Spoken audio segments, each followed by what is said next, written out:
जब कोई बेरोजगारी के भीड़ में अपना चॉइस ढूंढेगा तो ऑब्वियसली बात है कि लोग उस पर हंसेंगे ही। कोई चाय बेच के खुद को एक बिजनेस का ओनर बताता है, तो कोई पानी पूरी के ठेले के सामने खुद का डिग्री टांग कर वो भी खुद को बिजनेस का मालिक बताती है। बस हर बार हमें जीडीपी का आंकड़ा देखकर ही खुश होना है। आज भले ही हमारी जीडीपी जापान, जर्मनी, फ्रांस को टक्कर दे रहा हो, पर हम लोगों की जो इनकम है ये इन देशों से बहुत बहुत ज्यादा पीछे है।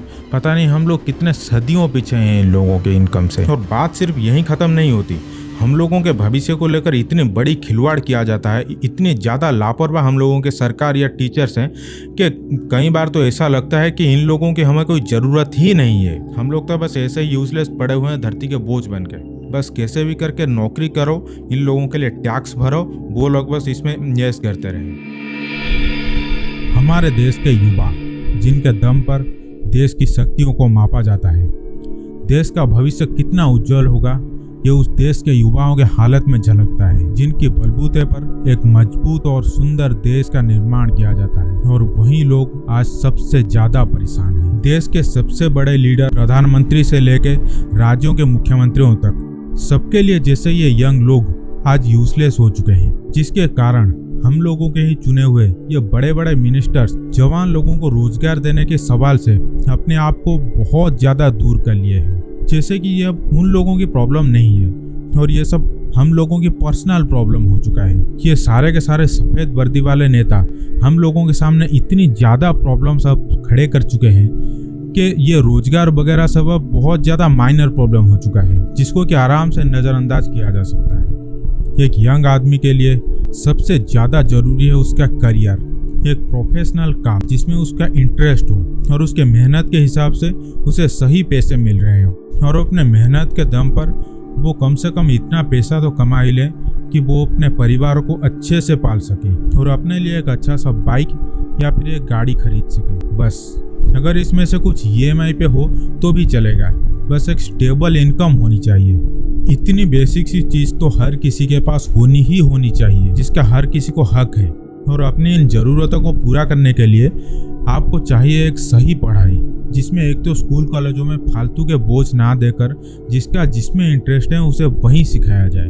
जैसे कि अपने बॉस के साथ किस तरह डील करना है, अपने लेवल के लोगों के साथ किस तरह से बिहेव करना है, और अपने जूनियर्स को किस तरह से हैंडल करना है। और हर एक को अपने मालिक के नज़रिए से तैयार किया जाए, नौकर के नज़रिए से नहीं। और क्रिएटिव चीज़ें सिखाई जाए, जैसे कि robotics, AI, startups, space technology, जो कि असल में भविष्य में ज़रूरत होगी और जिसमें सही पैसा कमाने का मौका भी मिलेगा। पर इन सब के बारे में आपको कहीं भी सुनने को नहीं मिलेगा, क्योंकि ना ही हमारे टीचरों को इसमें कोई इंटरेस्ट है और ना ही हमारे सरकारों को। ये लोग बस जैसे तैसे करके हमारे स्कूल कॉलेजों को चला रहे हैं और बस चलाते ही जा रहे हैं। और ये सब पढ़ के किसी को कोई फायदा हो रहा है कि नहीं हो रहा है, उसका किसी को कोई परवाह नहीं। और वो इसलिए क्योंकि भारत में आज के टाइम में जितने भी पॉलिटिकल पार्टियां हैं, वो अगर ये साइंस, रोबोटिक्स, स्पेस, इन सब के बारे में लोगों को बोलेंगे तो लोग बहुत ज़्यादा बोर हो जाएंगे। क्योंकि हमारे जो मेजॉरिटी जनता है उनको चाहिए मसालेदार भाषण,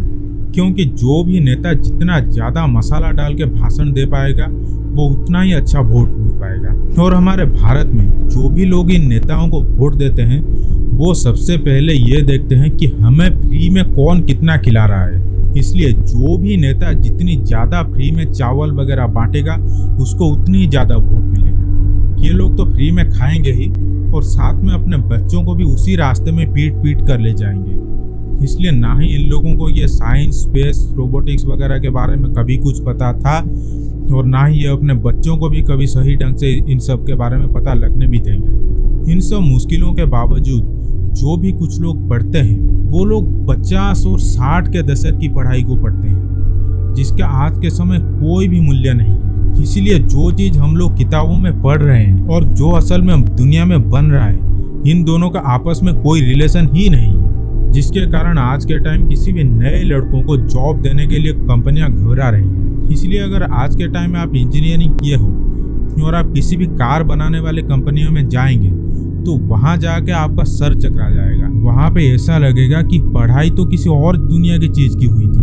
और यहाँ पे जो बन रही है वो किसी दूसरे दुनिया की चीज ही है। गाड़ी के एक एक पार्ट्स को आपको वापस से जानना होगा कि ये सब क्या है और कैसे काम करता है, क्योंकि टेक्नोलॉजी तो आगे बढ़ रही है पर हमारी पढ़ाई वहीं क्या वहीं पड़ा हुआ है। और ये सब सुनने के बाद अगर आपको अब भी यही लग रहा है कि मुझे इन सब से क्या लेना देना, ये सब ना होने से मुझे क्या प्रॉब्लम है, अब इन सब से आपकी फ्यूचर कैसे बर्बाद है, अब मैं ये आपको बताता हूँ। भारत में बन रहे नए नए स्टार्टअप्स का क्वालिटी देखा है। स्टार्टअप्स वो होता है जब एक नए बिजनेस को बहुत ही कम पैसों में एक नए आइडियाओं के साथ तैयार किया जाता है। हाँ, बाद में उसमें बड़े इन्वेस्टर्स आके पैसा इन्वेस्ट कर सकते हैं, पर वो पैसा इन्वेस्ट करने से पहले वो ये भी तो देखेंगे कि बिजनेस प्रॉफिटेबल है या नहीं। पर हमारे भारत में बन रहे स्टार्टअप्स का क्वालिटी देखा है, किस लेवल का क्वालिटी है हम लोगों के स्टार्टअप में। कोई चाय बेच के खुद को एक बिजनेस का ओनर बताता है, तो कोई पानी पूरी के ठेले के सामने खुद का डिग्री टांग कर वो भी खुद को बिजनेस का मालिक बताती है। ऐसे होते हैं क्या स्टार्टअप्स? क्या हमारे लोग प्रोफेशनल बिजनेस इस तरीके से करेंगे? और जो भी आज के टाइम अच्छे स्टार्टअप्स खड़े हैं ना, उनमें से तो कई ऐसे भी हैं जो सीधा चाइना से अपना सामान मंगाकर इंडिया में लाके उसको मेड इन इंडिया का ठप्पा लगा के उसको भारत में बेच देते हैं और अच्छा खासा प्रॉफिट छाप लेते हैं, और वो भी खुद को स्टार्टअप ही कहते हैं। सोचिए अगर कल को इंडिया का चाइना के साथ थोड़ा बहुत झगड़ा हो गया और थोड़ी सी अनबन हो गई और वो सामान देने से मना कर देते हैं अपने यहाँ से, तो फिर इन स्टार्टअप्स का हालत क्या होगा आप खुद ही समझ सकते हैं। ये लोग तो रोड पे ही आ जाएंगे। और क्योंकि स्टार्टअप्स ज़्यादातर यंग लोग ही खड़ा करते हैं, और इन स्टार्टअप्स को देख के तो अब यह लगता है कि हमारे जो यूथ आइकन्स हैं, जो अब के टाइम में जवान लोग हैं, उनके अंदर स्टार्टअप करने का नॉलेज है ही नहीं। इनको ये भी सही से नहीं पता कि बिना कोई सपोर्ट के एक नए बिजनेस कैसे खड़ा किया जाए और नए आइडिया के साथ नए टेक्नोलॉजी लाके कैसे एक अच्छा बिजनेस खड़ा किया जाए, वो भी इंडिया के अंदर। सोचिए अगर हम लोग आज के टाइम देश के अंदर ही अपना कारोबार सही से नहीं कर पा रहे हैं, जिस मार्केट को हम लोग बहुत ही अच्छे से जानते हैं, जांचे परखे मार्केट हैं, तो फिर वर्ल्ड क्लास चीज़ हम लोग कैसे बनाएंगे? बाहर हम लोग बिजनेस किस तरह से करेंगे? जबकि यहाँ के लोगों को हम लोग बहुत ही अच्छे से जानते हैं, तब भी मैक्सिमम बिजनेस फेल ही हो रहे हैं। तो फिर सोचिए हम लोग विदेश में क्या ही एक्सपोर्ट करेंगे। और हमारे लोगों को तो भारत में वर्ल्ड क्लास चीज़ बनाने के बाद से ही डर लगने लगता है। टॉप के कुछ कंपनियों को अगर हम लोग थोड़ा साइड में कर दें, तो भारत में बन रही ज़्यादातर चीज़ों की दुनिया के बड़े बाजारों में कुछ बहुत ज़्यादा खास वैल्यू नहीं है। जिन भी देशों के सामान दुनिया के बड़े बाजारों में बहुत ज़्यादा अच्छे से बिकती है, उनके ऊपर लोगों का भरोसा और भी ज़्यादा मजबूत होता है, और लोगों का भरोसा मजबूत होने के कारण उन्हें अच्छा पैसा भी मिलता है, और फिर लोग उनके सामानों का मुंह मांगे कीमत देने के लिए भी तैयार होते हैं। जैसे कि आज के टाइम में आप बस ये बोल दो कि ये सामान जापान में बनी हुई है, बस उतना ही काफ़ी है उसके लिए। उससे उस देश के लोगों के टैलेंट के बारे में पूरी दुनिया को अच्छे से पता लगती है, और उस देश में बने सामानों में ही उस देश के लोगों का काबिलियत दिखता है। पर हमारे देश का कंट्रोल जिन लोगों के हाथ में है या फिर पहले था, उनको शायद आज तक भी ये बात पता नहीं लग पाई है कि जब देश में काम कर रहे लोगों की क्वालिटी ही नहीं बढ़ेगी, तो फिर यहाँ बन रहे चीज़ों की क्वालिटी कैसे बढ़ेगी? और अगर इन लोगों के टैलेंट को भी सही टाइम में बाहर नहीं लाया जाएगा, तो ये लोग भी सोसाइटी के बोझ के नीचे दब जाएंगे, और साथ में देश का नाम भी डूब जाएगा।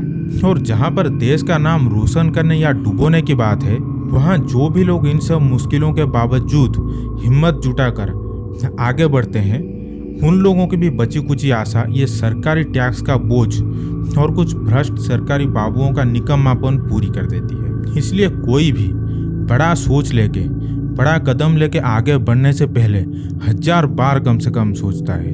वो पहले ये देखता है कि उसके रिश्तेदारों में कौन कौन से काम के लोग हैं, उसके बाद ही जांच परख करके सही से एक एक कदम फूंक फूंक के आगे बढ़ता है। पर हमारे चुने हुए सरकारों को इस बात से कोई फर्क नहीं पड़ रहा है। बस हर बार हमें जीडीपी का आंकड़ा देखकर ही खुश होना है कि हमारे देश इस देश को पीछे छोड़ दिया, हमारा जीडीपी का रैंक इतना ज़्यादा आगे बढ़ गया, बस। पर उस जीडीपी का क्या मतलब जब ज़्यादातर पैसे सिर्फ कुछ गिने चुने लोगों के पास ही जा रहे हैं, और जो सरकार को मैक्सिमम वोट देने वाले लोग हैं वो आज के टाइम में वहीं पीछे की पीछे ही पड़े हुए हैं। आज भले ही हमारी जीडीपी जापान, जर्मनी, फ्रांस को टक्कर दे रहा हो, पर हम लोगों की जो इनकम है ये इन देशों से बहुत बहुत ज़्यादा पीछे है। पता नहीं हम लोग कितने सदियों पीछे हैं इन लोगों के इनकम से।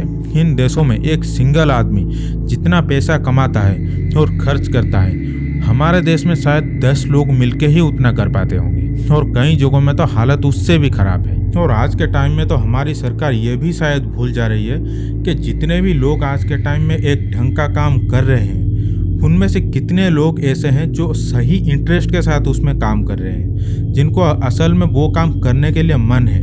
आज के टाइम में तो जितने भी लोग काम कर रहे हैं, ज़्यादातर लोगों को बस ये है कि बस जो मिल गया और उससे ज़्यादा आशा मत करो, बस उसी से ही अपना काम चलाओ। जब कोई बेरोजगारी के भीड़ में अपना चॉइस ढूंढेगा तो ऑब्वियसली बात है कि लोग उस पर हंसेंगे ही। और अगर इस लेवल पे हमारे देश का लोग हैं तो क्या ही इनोवेशन करेंगे ये लोग, और क्या ही नए टेक्नोलॉजी और नए आइडिया में काम करेंगे। अब जब बेस ही इतना कमजोर है तो आगे बढ़ने में डर तो लगेगा ही। जब बाकी के डेवलप्ड देश अपने देश के युवाओं के लिए तरसते हैं, तब हमारे यहाँ के लीडर्स जानबूझ के अपने ही हाथों से इन लोगों का गला घोट रहे हैं और खुद बस वाहवाही लूटने में लगे हुए हैं। और अगर इसके बीच में कोई नई सरकार आ भी जाती है तो वो भी यही सेम पॉलिसी को ही आगे कंटिन्यू करती है। उनको इन सब से कोई लेना देना नहीं है कि इन लोगों को क्या प्रॉब्लम है, इन लोगों के लिए क्या सही रहेगा। उनको इस सब का कोई टेंशन ही नहीं है। और दुनिया में आज के टाइम भारत के पास ही सबसे ज्यादा यंग लोग हैं, जो लोग कि देश को संवार सकते हैं। अगर इनकी सही यूज किया जाए तो ये लोग देश को बहुत ज्यादा आगे ले सकते हैं। पर लोगों के पास एक सही रोजगार ना होने के कारण ज्यादातर लोग भटके हुए ही हैं और एक अंधे भरोसे के साथ बस जी रहे हैं और बस जी ही रहे हैं। जिनमें से ज्यादातर लोग तो सरकारी नौकरी के पीछे ही भाग रहे हैं, करोड़ों भाग रहे हैं, मिलेगा कुछ हजारों को ही। भारत में तो सरकारी सीट बहुत ही कम है, तो जिन लोगों को सरकारी नौकरी नहीं मिलेगा वो लोग क्या करेंगे?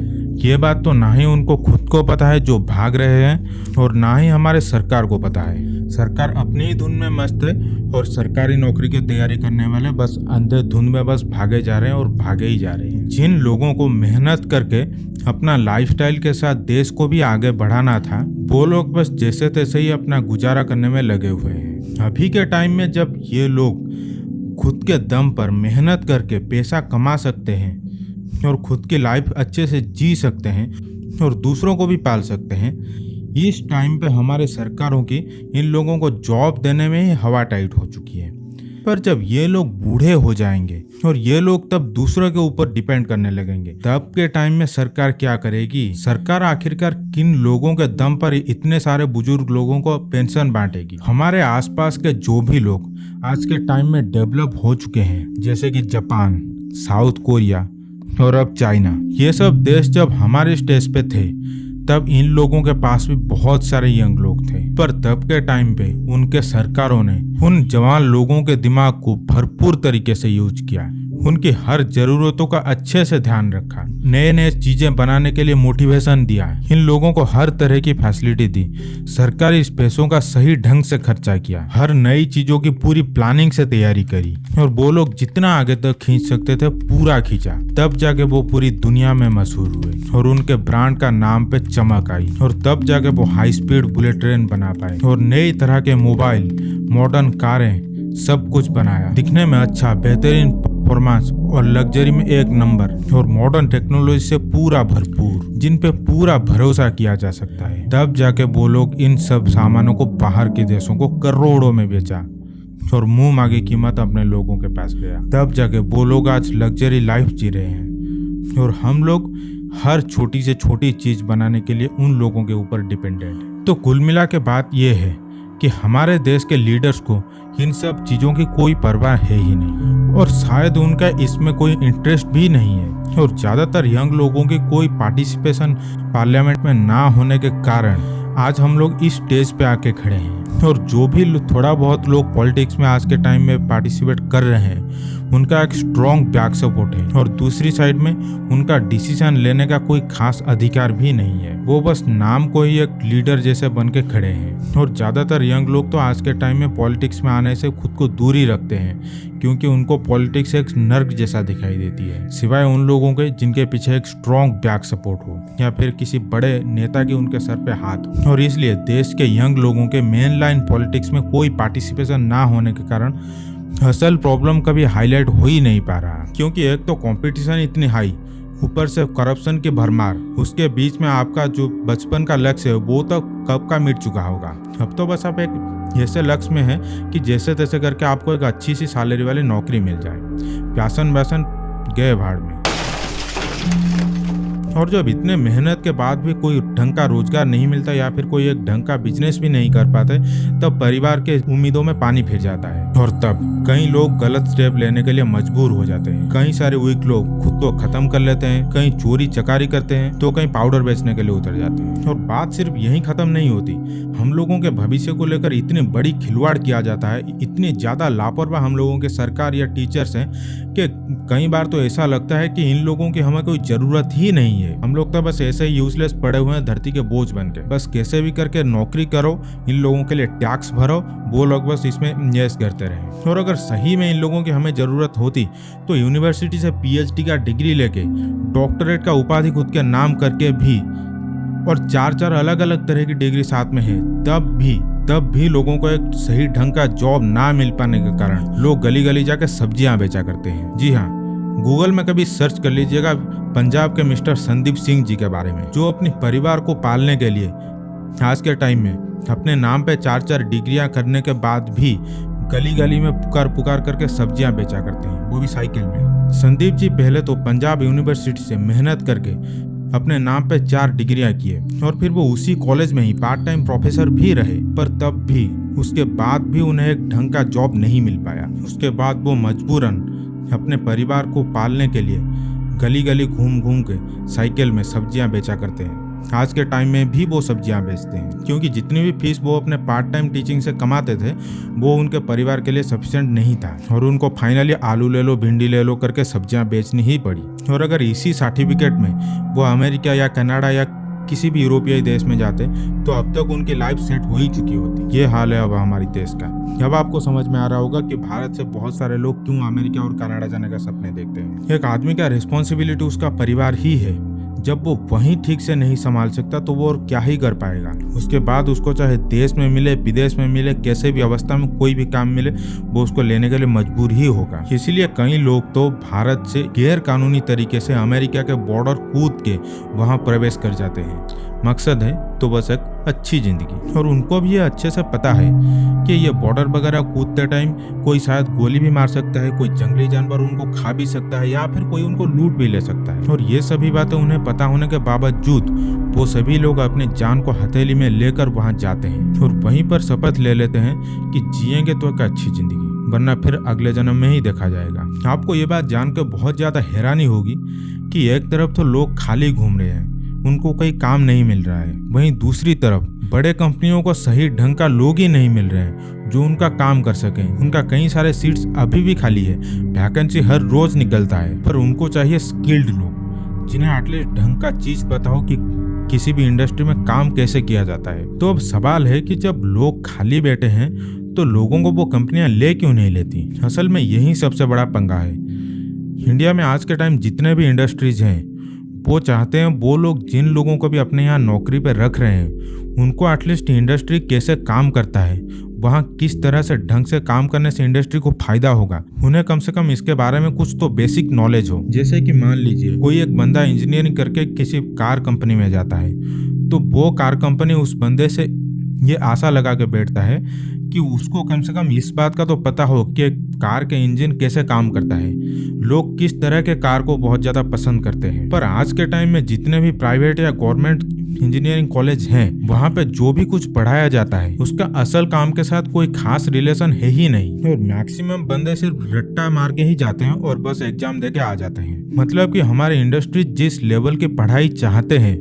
उस लेवल की पढ़ाई हमारे कॉलेज में आज तक हो ही नहीं रहा, सिवाय कुछ IIT और IIM वगैरह को छोड़ देने के बाद। बाकी ज्यादातर कॉलेजों में ऐसे ही पढ़ाई जाती है। 80 के दशक के पढ़ाई पढ़ के मॉडर्न टेक्नोलॉजी के साथ काम करेंगे ये कभी पॉसिबल हो ही नहीं सकता। ऊपर से अगर ये बड़ी कंपनियां इन लोगों को उनके कंपनी में लेके वापस से सब कुछ सिखाएंगे तो काम सीखने के बाद बहुत ज़्यादा लोग ज़्यादा पैसों के चक्कर में दूसरे कंपनियों में चले जाएंगे, जिससे जो कंपनी उन लोगों को ट्रेनिंग दिया होगा पहले उसका बहुत ज़्यादा लॉस है। और हमारे इंडिया में इसके रिलेटेड कोई बहुत ज़्यादा अच्छा कानून भी नहीं है। ऊपर से आज के टाइम में जो ऑनलाइन पढ़ाई का जमाना शुरू हुआ है जिसमें कोचिंग से लेकर कॉलेज हर तरफ ऑनलाइन में ही पढ़ाई जा रही है, जिसमें डिस्ट्रैक्शन बिल्कुल भर भर के है, जिसमें ज्यादातर लोग बस कमर मटका मटका के डांस ही दिखाते हैं, तो कई लोग उसको देख के बस दिन भर उसी में ही काट लेते हैं और फिर भर भर के अपने दिमाग में कूड़े कचड़े भरने के बाद डिप्रेशन में चले जाते हैं। फिर सही गलत सब कुछ भूल के घिनौने कामों को अंजाम देते हैं। और अब तो ताजा खून चूसने का एक नया तरकीब ही निकाला जा चुका है, जिसमें ऑनलाइन कोचिंग सेंटर्स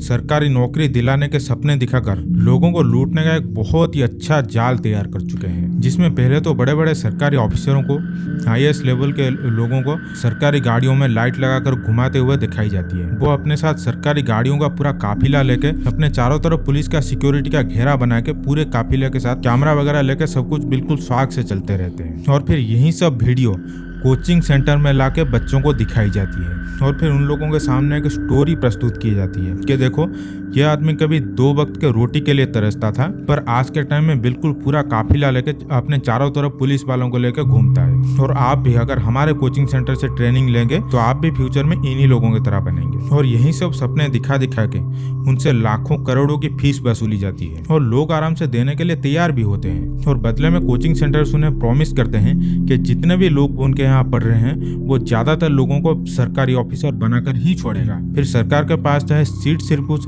1000 लोगों के लिए ही बना हुआ हो, पर कोचिंग सेंटर वाले लाखों करोड़ों स्टूडेंट्स को सरकारी ऑफिसर बनाकर ही छोड़ेंगे और पीछे पीछे खुद भी करोड़पति बन जाएंगे। इन लोगों के अलावा गवर्नमेंट भी सिर्फ टॉप नॉच चीजों को ही प्रमोट करने में लगा हुआ है। ट्रेन में Vande Bharat train, bullet train, पढ़ाई में सिर्फ IIT, MBBS, UPSC, जिसमें पूरे इंडिया के लोगों को अगर जोड़ा जाए तो सिर्फ 5% लोग ही जाते आते होंगे। बाकी 95% लोग ऐसे हैं जो कि वाकई ग्राउंड में ही काम करते हैं। जो लोग ज्यादातर स्लीपर में जाते हैं, जनरल में जाते हैं और हर कोई IIT या MBBS नहीं बन पाता। ज्यादातर लोग एक आम सी नौकरी करके एक आम सी जिंदगी ही बिताते हैं, पर सरकारों को भी उन लोगों के साथ कोई लेना देना नहीं है, जिनमें ज्यादातर लोग असल में सरकार को वोट ही देते हैं। जो 5% लोग यहाँ बुलेट ट्रेन वगैरह में जाते हैं, वो शायद बहुत ही कम लोग उनमें से वोट देने जाते होंगे। आज के टाइम में इंडिया का नाम जिस तरह से दुनिया में मशहूर है कि हम लोग बहुत ही सस्ते में सब काम निपटा लेते हैं, जिसके कारण हमारे यहाँ बनाए हुए सामान की कीमत बहुत ही सस्ता रहता है, वो भी सिर्फ इन्हीं लोगों के कारण ही है।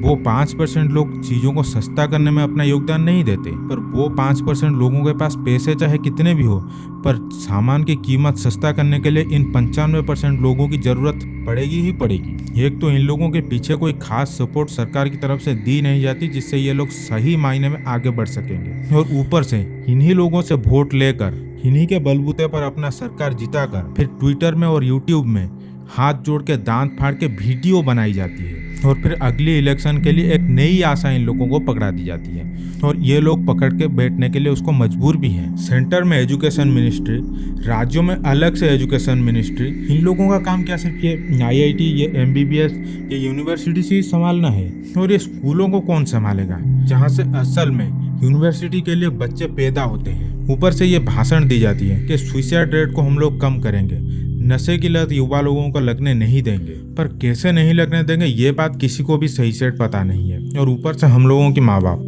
वो ये चाहते हैं कि हमारे सभी बच्चे या तो वकील बन जाए, या तो IIT में जाके कोई इंजीनियर बन जाए, या तो डॉक्टर बन जाए, बस और कोई फील्ड है ही नहीं। और बच्चे के लक्ष्य गए भाड़ में। और अगर इन सब में बाई चांस भर्ती नहीं हो पाए तो रिश्तेदारों की डायरेक्ट ताना और माँ बापों की अपने पड़ोसियों से सुन सुन के इनडायरेक्ट ताना, ये सब सिर्फ कुछ ही बच्चों में सहने की हिम्मत होती है। और जो लोग नहीं सह पाते वो चल पड़ते हैं अपने ही हाथों में अपनी जिंदगी को बर्बाद करने के लिए। पर इन सब में हमारी सरकारों का अब भी कोई लेना देना नहीं है। ऊपर से जब भी पेपर लीक होता है, जो कि हर साल होता ही रहता है, अब तो एक आदत सी पड़ चुकी है।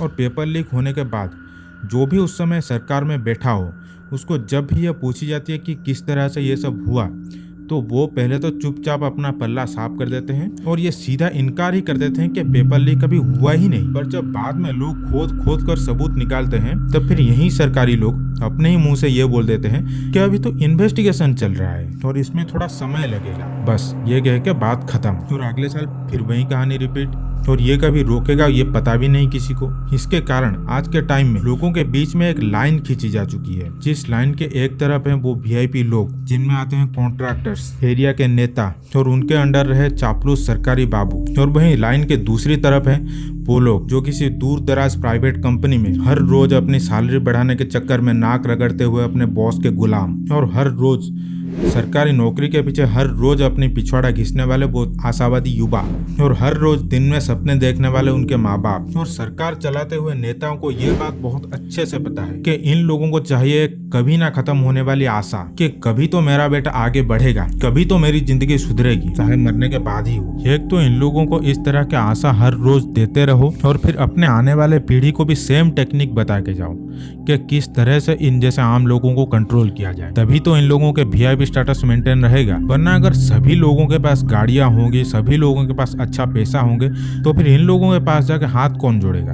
और अब हमारे देश के ज्यादातर लोगों के दिमाग में ये भर दिया जा चुका है कि अपने बच्चों को हर रोज ये सिखाओ कि रिस्क कभी मत उठाना, बस इसी जाल में फंसे रहना और उसी जाल के अंदर फंसे रहकर ही अपना खुशी उसमें ढूंढते रहना, और हम लोगों के जैसे ही कछुए की तरह धीरे धीरे से आगे बढ़ते रहना। तो क्या अब इन बातों का कोई सल्यूशन है ताकि हम लोग कोई ठोस कदम उठा पाए? क्योंकि सरकार को क्रिटिसाइज करने वाले लोग तो बहुत सारे मिल जाएंगे, पर सल्यूशन बहुत ही कम लोग देते हैं। देखिए, आप चाहे ये माने या ना माने, पर हम लोगों को आज के टाइम में चाहिए एक क्रांतिकारी लीडर जिसके हाथ में बेइंतहा पावर हो, और वो एक ईमानदार लोग हो जो कि सबको सही तरह से समझे, और जहाँ पे जिस तरह की रिस्क लेकर काम करना है उसको उसी तरह से सही ढंग से कर पाए, और उसका सिर्फ एक ही लक्ष्य हो कि जो आने वाली नई पीढ़ी है उनके जीवन को संवारना है। अगर वो लोग सही से बड़े हो गए तो फिर उसके आगे को वो लोग ही उसी हिसाब से बढ़ाएंगे। और वो एक तो सबसे बेसिक से स्टार्ट करें कि अभी के टाइम में जो भी कुछ सरकारी स्कूलों में पढ़ाई जाती है वो सब 50 या 60 के दशक की पढ़ाई है। पहले तो वो सब कुछ खत्म करें, और जो नए जमाने की असल में भविष्य में जरूरी जो चीजें हैं पहले तो उसको लाया जाए, और जिसका जिस फील्ड में इंटरेस्ट हो उसको वहीं सिखाया जाए, ताकि वो बोर ना होके अपने इंटरेस्ट के हिसाब से अच्छा कुछ इनोवेशन कर पाए। क्योंकि जब तक देश में इनोवेशन नहीं होगी तब तक कुछ नहीं हो सकता। भारत पहले भी इनोवेशन पर सोने की चिड़िया बना हुआ था, और अगर आगे भी कब विश्व गुरु बनना है तो इनोवेशन करना जरूरी ही जरूरी है। और कोई इनोवेशन सिर्फ तभी कर सकता है जब उसको उसमें इंटरेस्ट हो, ना कि उसको जबरदस्ती किसी में धकेला गया हो। और शायद दुनिया में भारत ही सिर्फ एकमात्र ऐसा देश है जहाँ पे लोग सरकारी स्कूलों से ज्यादा भरोसा प्राइवेट स्कूलों में करते हैं, जिसके कारण ये प्राइवेट स्कूल लोगों को अपने मन मर्जी अंधाधुंध लूटते हैं, जिसमें उस एरिया के नेता को अपने आने वाले इलेक्शन के लिए बहुत अच्छा हेल्प मिल जाती है। एक और बात, लोगों को आज के टाइम में भी किसी को भी सही ढंग से बिजनेस कैसे करना है किसी को भी नहीं पता। अगर लोगों को एक बार सही बिजनेस का आइडिया लग जाए तो ये लोग सरकारी नौकरी से कहीं कहीं ज्यादा पैसा बना सकते हैं। लेकिन एक तो लोगों को कोई सिखाने वाला है नहीं कि किस तरह से बिजनेस किया जाए, दूसरी तरफ ये जो सरकारी लोगों का करप्शन उसको बिल्कुल स्ट्रिक्टली खत्म कर दी जाए। क्योंकि जब तक सरकारी लोग करप्शन करेंगे और लोगों को बिजनेस करने में परेशानी होगी तब तक बिजनेस कभी आगे नहीं बढ़ सकती। क्योंकि रास्ता जितना प्लेन होगा उतने ही तेजी से लोग आगे बढ़ सकते हैं, और जितने खड्डे हम्स आएंगे उतना ही गाड़ी धीरे ही होता जाएगा। वो जितना भी चाहे वो आगे नहीं बढ़ सकता। और जब तक स्कूल और कॉलेज के स्टूडेंट्स को फ्यूचर में आने वाली टेक्नोलॉजी के बारे में सही ढंग से नहीं सिखाया जाएगा तब तक हम लोग विदेशों में निर्भर रहेंगे ही रहेंगे, और वो लोग हम लोगों को कंट्रोल ही करेंगे। इससे कोई पीछे नहीं हट सकता। वो लोग पहले अंग्रेजों के रूप में हम लोगों को कंट्रोल कर रहे थे, अब के टाइम में अपने यहाँ के बड़े बड़े कंपनियों के जरिए हम लोगों को कंट्रोल कर रहे हैं, और आगे भी हम लोगों को अपने जरिए कंट्रोल करेंगे ही करेंगे। क्योंकि मॉडर्न टेक्नोलॉजी हमारे पास आज तक आया ही नहीं है, और ना ही हमारे यहाँ के ज्यादातर लोगों को इसके बारे में कुछ पता है। और अब अगर आपके मन में ये आ रहा होगा कि इन सब के लिए तो सरकार को बहुत ज्यादा पैसा की जरूरत है, जो कि कई बार गवर्नमेंट सीधा मना भी कर देती है कि हम लोगों के पास पैसा इतना ज्यादा है नहीं खर्च करने को। पर क्या वाकई में ऐसा है? आंसर है बिल्कुल नहीं। गवर्नमेंट के पास आज के टाइम में भी और आगे भी खर्च करने के लिए इन सब सेक्टर्स में बहुत सारा पैसा है, काफी पैसे हैं। बस बात यह है कि लोगों की डिमांड किस तरफ है। लोग जो चाहेंगे वो वही करेंगे। अगर मान लो एक पार्टी आके ये बोलता है कि हाँ हम स्टूडेंट्स को ये सब फ्यूचर टेक्नोलॉजी के बारे में सिखाएंगे, अच्छे रोड बनाएंगे, अच्छे हाईवेज बनाएंगे और हमें वोट दो, पर वहीं दूसरी तरफ एक और पार्टी आके ये बोलेगा कि नहीं ये सब हमें नहीं पता, हम लोगों को फ्री इलेक्ट्रिक देंगे और फिर फ्री खाने को देंगे, जो कि जिन लोगों को जरूरत है उनको छोड़कर जिनको जरूरत नहीं है उनको भी देंगे, और ज्यादातर लोग वोट भी उन्हीं लोगों को देंगे। तो ये देश कभी आगे नहीं बढ़ सकता। जहां हम लोग पीछे थे वहीं रहेंगे, और जो देश के एक्चुअल गरीब लोग हैं ना वो कभी आगे आ पाए हैं कि असल में वो गरीब हैं कि नहीं है, और ना ही वो कभी आगे आ भी पाएंगे। वो वैसे ही गरीब का गरीब रहेंगे और देश के सिर्फ कुछ 10% के लोग ही अपने यहाँ सारे धन को जमा कर लेंगे। देश ऐसे ही जीडीपी के टर्म में आगे बढ़ता रहेगा, हम लोग वैसे ही गरीब और बेरोजगार होते ही रहेंगे।